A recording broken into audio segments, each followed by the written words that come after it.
26 ವರ್ಷಗಳ ನಂಬಿಕೆ, ಲಕ್ಷಾಂತರ ಸಂತೋಷದ ಮದುವೆಗಳು. ಕನ್ನಡ ಮ್ಯಾಟ್ರಿಮನಿ ಡೌನ್ಲೋಡ್ ಮಾಡಿ. ಧರ್ಮೇಂದ್ರ ಪ್ರಧಾನ್ ರಾಜೀನಾಮೆ ಒತ್ತಡ ಮತ್ತೆ ಬಲವಂತ ರಾಜೀನಾಮೆ ಅಂತ ಪ್ರಿಯಾಂಕ್ ಖರ್ಗೆ ಅವರು ಹೇಳಿದ್ದಾರೆ. ಪ್ರಿಯಾಂಕ ಖರ್ಗೆ ಅವರು ಏನಾರ ಹೇಳ್ಕೊಳ್ಳಿ, ನಾನು ನೆನ್ನೆನೂ ಕೂಡ ಮಾತನಾಡ್ತಾ ಇದ್ದೆ. ದೆಹಲಿನಲ್ಲಿ ಕಾಂಗ್ರೆಸ್ ಪಕ್ಷದ ಮುಖಂಡರಲ್ಲಿ ತಮ್ಮ ಪಕ್ಷದ ಹೋರಾಟಕ್ಕೆ ಅಥವಾ ರಾಹುಲ್ ಗಾಂಧಿ ಅವರ ಹೋರಾಟಕ್ಕೆ ಸಂದ ಜಯ ಅಂತೇಳಿ ಮಾತನಾಡ್ತಾ ಇದ್ದಾರೆ. ಮತ್ತೊಂದು ಕಡೆ ಬೇರೆ ಬೇರೆ ಸಂಘಟನೆಗಳು ತಮ್ಮ ಗೆಲುವು ಅಂತೇಳಿ ಬಿಂಬಿಸ್ತಕ್ಕಂಥ ಪ್ರಯತ್ನ ಮಾಡ್ತಾ ಇದ್ದಾರೆ. ವಾಸ್ತವಿಕ ಸತ್ಯ ಏನು ಅಂತ ಹೇಳಿದ್ರೆ, ಗೌರವಾನ್ವಿತ ಧರ್ಮೇಂದ್ರ ಪ್ರಧಾನ್ರವರು, ಮಾಜಿ ಸಚಿವರು ಏನಿದ್ದಾರೆ, ಉನ್ನತ ಶಿಕ್ಷಣ ಸಚಿವರು, ಏನು ನೀಟ್ ವಿಚಾರವನ್ನು ತೆಗೆದುಕೊಂಡು ದೇಶದಲ್ಲಿ ಒಂದು ಅರಾಜಕತೆ ಸೃಷ್ಟಿ ಮಾಡೋದಕ್ಕೆ ಕೆಲವು ಪಟಭದ್ರ ಶಕ್ತಿಗಳು ಏನು ಹುನ್ನಾರವನ್ನು ನಡೆಸಿದ್ರು. ಅದಕ್ಕೆ ಇತಿಶ್ರೀ ಹಾಡಬೇಕು, ಅದಕ್ಕೆ ಅವಕಾಶನ ಕೊಡಬಾರ್ದು, ಮತ್ತು ಪಾರದರ್ಶಕವಾಗಿ ತನಿಖೆ ಆಗಬೇಕು. ಏನು ಪ್ರಧಾನಮಂತ್ರಿಗಳ ಇಚ್ಛೆ ಇದೆ, ತನಿಖೆ ಆಗಬೇಕು. ಎಲ್ಲ ವಿಚಾರವನ್ನು ಕಣ್ಮುಂದೆ ಇಟ್ಕೊಂಡು ಧರ್ಮೇಂದ್ರ ಪ್ರಧಾನ್ ಅವರು ರಾಜೀನಾಮೆ ಕೊಟ್ಟಿದ್ದಾರೆ.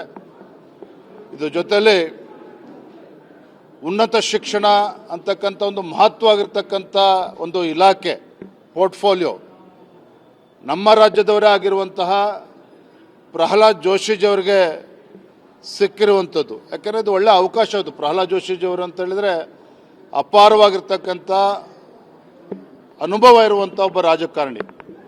ಹಿಂದೆ ಪಾರ್ಲಿಮೆಂಟ್ ಅಫೇರ್ಸನ್ನು ಕೂಡ ನಿಭಾಯಿಸಿದ್ರು, ಬೇರೆ ಬೇರೆ ಇಲಾಖೆಗಳನ್ನು ನಿಭಾಯಿಸಿರ್ತಕ್ಕಂಥ ಒಂದು ಅನುಭವ ಕೂಡ ಇತ್ತು ಮಾನ್ಯ ಪ್ರಹ್ಲಾದ್ ಜೋಶಿಜಿ ಅವ್ರಿಗೆ ಇರುವಂಥದ್ದು.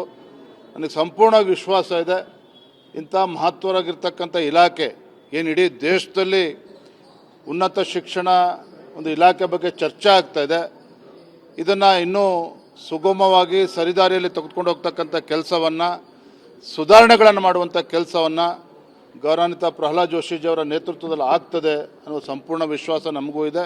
ಅದರ ಲಾಭ ದೇಶಕ್ಕೂ ಆಗ್ತದೆ, ಕರ್ನಾಟಕ ರಾಜ್ಯಕ್ಕೂ ಕೂಡ ಆಗ್ತದೆ. ಧರ್ಮೇಂದ್ರ ಪ್ರಧಾನ್ ರಾಜೀನಾಮೆ ಒತ್ತಡ ಮತ್ತೆ ಬಲವಂತ ರಾಜೀನಾಮೆ ಅಂತ ಪ್ರಿಯಾಂಕ್ ಖರ್ಗೆ ಅವರು ಹೇಳಿದ್ದಾರೆ. ಪ್ರಿಯಾಂಕ ಖರ್ಗೆ ಅವರು ಏನಾರ ಹೇಳ್ಕೊಳ್ಳಿ, ನಾನು ನೆನ್ನೆನೂ ಕೂಡ ಮಾತನಾಡ್ತಾ ಇದ್ದೆ. ದೆಹಲಿನಲ್ಲಿ ಕಾಂಗ್ರೆಸ್ ಪಕ್ಷದ ಮುಖಂಡರಲ್ಲಿ ತಮ್ಮ ಪಕ್ಷದ ಹೋರಾಟಕ್ಕೆ ಅಥವಾ ರಾಹುಲ್ ಗಾಂಧಿ ಅವರ ಹೋರಾಟಕ್ಕೆ ಸಂದ ಜಯ ಅಂತೇಳಿ ಮಾತನಾಡ್ತಾ ಇದ್ದಾರೆ. ಮತ್ತೊಂದು ಕಡೆ ಬೇರೆ ಬೇರೆ ಸಂಘಟನೆಗಳು ತಮ್ಮ ಗೆಲುವು ಅಂತೇಳಿ ಬಿಂಬಿಸ್ತಕ್ಕಂಥ ಪ್ರಯತ್ನ ಮಾಡ್ತಾ ಇದ್ದಾರೆ. ವಾಸ್ತವಿಕ ಸತ್ಯ ಏನು ಅಂತ ಹೇಳಿದ್ರೆ, ಗೌರವಾನ್ವಿತ ಧರ್ಮೇಂದ್ರ ಪ್ರಧಾನ್ರವರು, ಮಾಜಿ ಸಚಿವರು ಏನಿದ್ದಾರೆ, ಉನ್ನತ ಶಿಕ್ಷಣ ಸಚಿವರು, ಏನು ನೀಟ್ ವಿಚಾರವನ್ನು ತೆಗೆದುಕೊಂಡು ದೇಶದಲ್ಲಿ ಒಂದು ಅರಾಜಕತೆ ಸೃಷ್ಟಿ ಮಾಡೋದಕ್ಕೆ ಕೆಲವು ಪಟಭದ್ರ ಶಕ್ತಿಗಳು ಏನು ಹುನ್ನಾರವನ್ನು ನಡೆಸಿದ್ರು. ಅದಕ್ಕೆ ಇತಿಶ್ರೀ ಹಾಡಬೇಕು, ಅದಕ್ಕೆ ಅವಕಾಶನ ಕೊಡಬಾರ್ದು, ಮತ್ತು ಪಾರದರ್ಶಕವಾಗಿ ತನಿಖೆ ಆಗಬೇಕು. ಏನು ಪ್ರಧಾನಮಂತ್ರಿಗಳ ಇಚ್ಛೆ ಇದೆ, ತನಿಖೆ ಆಗಬೇಕು. ಎಲ್ಲ ವಿಚಾರವನ್ನು ಕಣ್ಮುಂದೆ ಇಟ್ಕೊಂಡು ಧರ್ಮೇಂದ್ರ ಪ್ರಧಾನ್ ಅವರು ರಾಜೀನಾಮೆ ಕೊಟ್ಟಿದ್ದಾರೆ.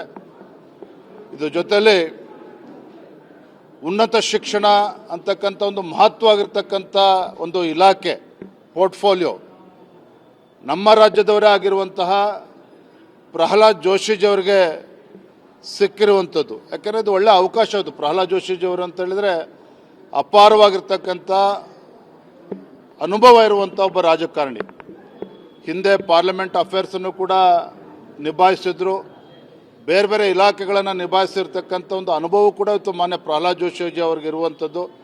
ನನಗೆ ಸಂಪೂರ್ಣ ವಿಶ್ವಾಸ ಇದೆ, ಇಂಥ ಮಹತ್ವವಾಗಿರ್ತಕ್ಕಂಥ ಇಲಾಖೆ ಏನು ಇಡೀ ದೇಶದಲ್ಲಿ ಉನ್ನತ ಶಿಕ್ಷಣ ಒಂದು ಇಲಾಖೆ ಬಗ್ಗೆ ಚರ್ಚೆ ಆಗ್ತಾ ಇದೆ, ಇದನ್ನು ಇನ್ನೂ ಸುಗಮವಾಗಿ ಸರಿದಾರಿಯಲ್ಲಿ ತೆಗೆದುಕೊಂಡು ಹೋಗ್ತಕ್ಕಂಥ ಕೆಲಸವನ್ನು, ಸುಧಾರಣೆಗಳನ್ನು ಮಾಡುವಂಥ ಕೆಲಸವನ್ನು ಗೌರವಾನ್ವಿತ ಪ್ರಹ್ಲಾದ್ ಜೋಶಿಜಿ ಅವರ ನೇತೃತ್ವದಲ್ಲಿ ಆಗ್ತದೆ ಅನ್ನೋ ಸಂಪೂರ್ಣ ವಿಶ್ವಾಸ ನಮಗೂ ಇದೆ. ಅದರ ಲಾಭ ದೇಶಕ್ಕೂ ಆಗ್ತದೆ, ಕರ್ನಾಟಕ ರಾಜ್ಯಕ್ಕೂ ಕೂಡ ಆಗ್ತದೆ. 26 ವರ್ಷಗಳ ನಂಬಿಕೆ, ಲಕ್ಷಾಂತರ ಸಂತೋಷದ ಮದುವೆಗಳು. ಕನ್ನಡ ಮ್ಯಾಟ್ರಿಮನಿ ಡೌನ್ಲೋಡ್ ಮಾಡಿ.